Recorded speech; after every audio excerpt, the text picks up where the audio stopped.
হাত বদল করতে যাওয়ার আগে বিপুল পরিমাণ ব্রাউন সুগার সহ গ্রেপ্তার দুই। নকশালবাড়ির রথখোলা রেলগেট এলাকায় এক মহিলা ও পুরুষকে আটক করে তল্লাশি চালিয়ে 490 গ্রাম ব্রাউন সুগার উদ্ধার করল নকশালবাড়ি থানার পুলিশ। ধৃতরা হলো আরিমা খাতুন বয়স 38 ও মোহাম্মদ মজিরুল বয়স 40। দুজনেই মালদার কালিয়াচকের গোলাপগঞ্জের বাসিন্দা। পুলিশ সূত্রে খবর, মালদা থেকে ট্রেনে উঠে নকশালবাড়ি রেল স্টেশনে নেমে হরিবাড়িতে মাদক দিতে যাচ্ছিল ধৃতরা।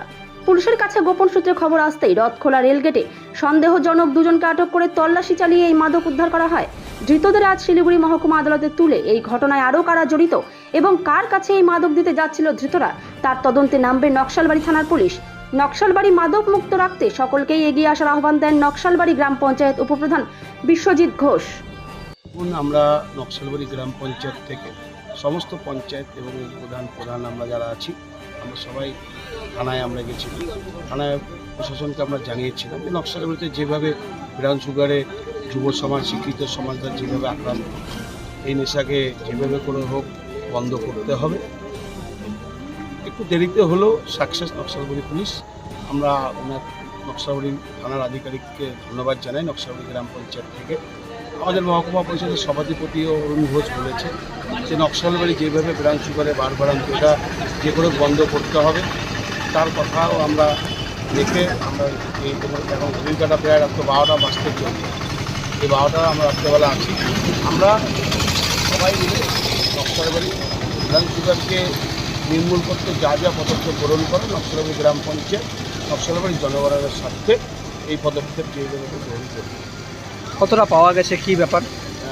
478 গ্রামের মতো পাওয়া গেছে ব্রাউন সুগার। কারা এরা? এরা মালদা থেকে এসেছে।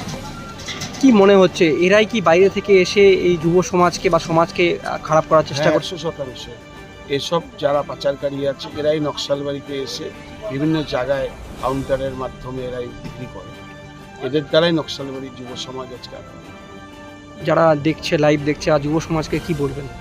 যুব সমাজকে বলবো যে এই নেশা থেকে মুক্ত হতে নকশালবাড়ি গ্রাম পঞ্চায়েতের দ্বারা যদি কোনো ওদের সহযোগিতা প্রয়োজন হয় আমরা অবশ্যই তাকে সহযোগিতা পরিবারকে করব। এবং এই মারণ যে নেশা, এই নেশাকে যুব সমাজকে আমরা হাত জোর করে বলবো যে এই নেশা যে কোনো ছাড়তে হবে। আগামী দিনে নকশালবাড়িকে নতুন পথের দিশা যুব সমাজে দেখায়, সেক্ষেত্রে যুব সমাজ যে কোনো সাহায্য হিসাবে নকশালবাড়ি গ্রাম পঞ্চায়েত করবে। এই যে মাদকের কারবার, এটাকে আটকাতে যুব সমাজকে তো অবশ্যই এগিয়ে আসতে হবে। এই বিষয়টা আপনারা কীভাবে দেখছেন? আমরা এই বিষয়তে আমরা যুব সমাজের কাছে বার্তা এবং আমরা আরও প্রয়োজনে ক্যাম্প করব নকশালবাড়ি। যুব সমাজকে নিয়ে তাদের বিষয় জায়গায় জায়গায় আমরা ভালো অ্যালার্ট করব যে এই নেশাকে যে কোনো বর্জন করতেই হবে। ঠিক আছে।